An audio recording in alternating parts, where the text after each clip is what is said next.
Ma'am, nung mga sinasabing week? Sigurado ako hindi aabot sa akin ang flood control. Bakit siya nakakapagsalita ng sigurado hindi siya aabot? Ibig sabihin, alam niya din na scripted o may kinalaman siya sa pagiging scripted. O di ba? Kanina, ang sabi niya, bakit si BBM lang yata ang nakakaalam at confidence na hindi aabot kay BBM yung flood control.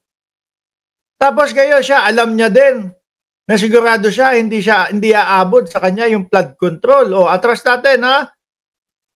Ano ba yun? Sabi sa inyo, eh. Hindi kasali, hindi aabot.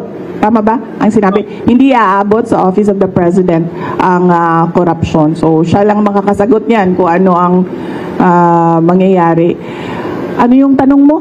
Yeah, of course, baka ituro lahat ng mga kalaban sa politika sa ongoing na investigation ng ICI. Do you think po mangyayari po ba na baka mapunta rin sa inyo yung sise or mapunta rin sa inyo yung ituturo or whatever dun sa investigation?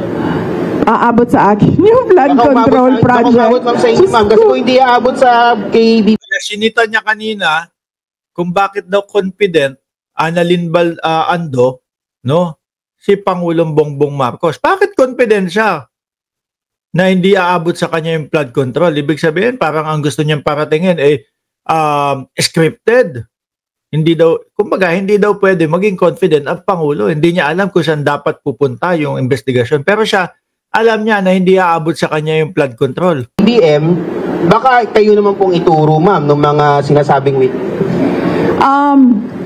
Sigurado ako hindi aabot sa akin ang flood control. Sigurado, confident din siya. O bakit siya nakakapagsalita ng ganun?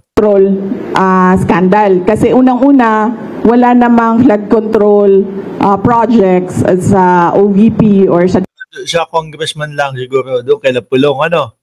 Di ba, ma'am? Tanong natin si Kaufman kung alam niya yan. Department of Education. At makakasabi naman talaga ang mga contractors and even si Secretary Bunuan, wala talaga akong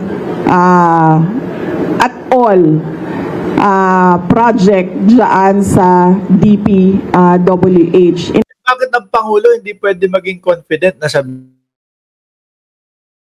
sa kanya? Ba't ikaw pwede? In fact, hindi nga nila masabi ngayon na may Vice President kasi wala talaga. Hindi ako sumasali sa ganyan. Ano, ang sa inyo po yung issue nyo, yung confidential funds po. No, yung confidential funds po ang issue sa inyo. Kung aabot ba sa akin, sa tingin ko, aabot siya. Ulo! Sandali! Huy! Kanina hindi aabot, ngayon aabot naman. Kanina sa tingin ko, sigurado ka hindi aabot. Tapos ngayon aabot naman. Saan po ba kami maniniwala? Kasi kaalyado kami. Sa tingin ko, ililink nila, sa tingin ko, susubukan nila na paabutin sa akin. Nalilito ako kanina, sabi niyo sigurado kayo, tapos ngayon. Dahil sa kaalyado ni dating Pangulong Rodrigo Duterte, si Senator Bongo. Doon siguro nila gagawan ng kwento yun. Yung kay Bongo tsaka Diskaya, ewan ko sa inyo kung paano aabot. Yung part na ako, si PRD, nasa gitna. Ang apoy na... At si Senator Bongo, nasa kabilang side. Last question na lang, ma'am. Ma'am, medyo light tayo, ma'am. Ma'am, if you're bread, kailangan sabihin, no? Medyo light talaga no? Baka pagalitan kayo niya kapag madiinan ang mga tinanong nyo. Or tinapay. Ako po, anak ng putok na yan. Presko no, mga kababayan. Sige, Banat. Kung ikaw po ay tinapay, ano ka? Putok? Anong bread po kayo? Anong bread si BBM? Anong Tingin ko, ano lang tong press conference na to, maipilit lang ng may-ari nitong restaurant o itong, ano ba to? Pandisalan ba to o panaderya, no? Invite natin si Vice Presidente tapos maipromote lang itong panaderya namin. O, tingnan mo, puro mga tinapay. Kanina, nag-umpisa tayo, pandesal, tapos sumunod, banana bread, tapos ngayon, kung anong tinapay naman daw ang vice-presidente. Anong bread si Martin Romualdez? Anong bread si Saldico? Ito talaga, Taga Manila Times magaling. Anong Tingin ko nagoyo tayo nitong press conference na to. Pagpo-promote lang to ng panaderya, tingin ko.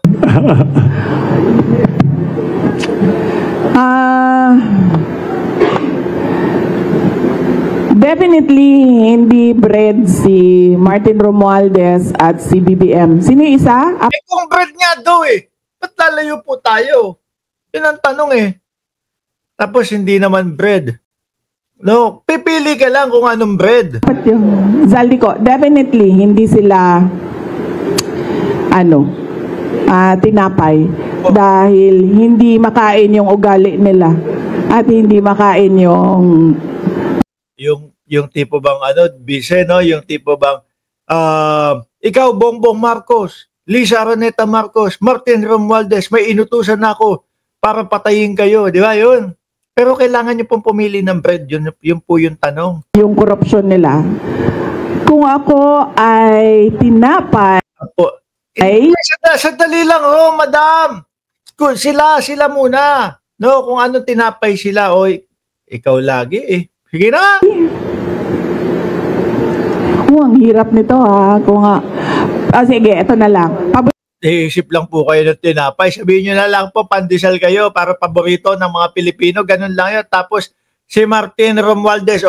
Sabihin mo na lang doon sa tatlo. Si Martin, si Saldico. Tapos, damay mo na dyan ng paulo. Sabihin mo na lang, panis na tinapay na lang. Ganun, hindi pa yung hindi sila tinapay. Ang gulo. Prito ko ang ensaymada. Okay? Pinaglihi ako sa ensaymada. Oh. So, kung ako ay tinapay, ako ay isang ensaymada. Bakit po? Thank you very much. Last question. Matatapos na itong press conference. Last question. Ay, sorry, may isa dyan si Mr. Jace. Last question daw. Last question. Tinapay ulit. Isa number 1 fan mo siya. Yes, nakasan. Hi ma'am, Jason po ng SMNI News. Going back po dun sa Siminay. naging statement ni President Marcos, I would like to ask for your comment on this. Na sinabi niya, I am confident that whatever mud might be slung at the administration, that will be able to show that these are politically motivated and do not actually have any validation in fact. Sabi niya po, politically motivated na i-link siya sa mga issue ng korupsyon o katiwalian. Talaga naman ang sinasabi ng mga DDS, ang sinasabi pa ulit-ulit ng mga DDS, si Marcos ang mastermind ng mga yan. Si Marcos ang ganito, ganyan. Pero wala hong maipakitang mga ebidensya. Yan po. Your comment on that, ma'am. Hindi na ito politically motivated. Politically motivated po kapag wala po kayong ipinapakitang ebidensya at puro boka-boka lang po. Bakit? Hindi naman siya makakatakbo na ulit Hindi na siya politiko. Hindi, gusto nyo agawin na yung posisyon ngayon para mahinto na yung mga investigasyon sa mga kaalyado nyo at sa inyo. No, kasi hanggat nakaupo po at naubos yung oras ni BBM hanggang 2028, tingin ko ang hantungan nyo, puro kayo mga kulungan ho. Kaya gusto nyo agawin na yung kapangyarihan agad-agad. Presidente na siya and that ends there. Hindi natin alam kung sa 2028 o another 20 years na naman of a BBM. Mas gusto po namin yung another, wag naman 20 years, sabihin na natin bigyan pa ng 10 years after nung 2028. Of a Marcos, no. Hindi na siya hinahabol ng mga tao, ng taong bayan Hinahabol ng taong bayan. dahil politiko siya. Hinahabol siya ng taong bayan dahil wala siyang ginagawa bilang Pangulo. Hinahanap sa kanya Wala daw ginagawa bilang Pangulo.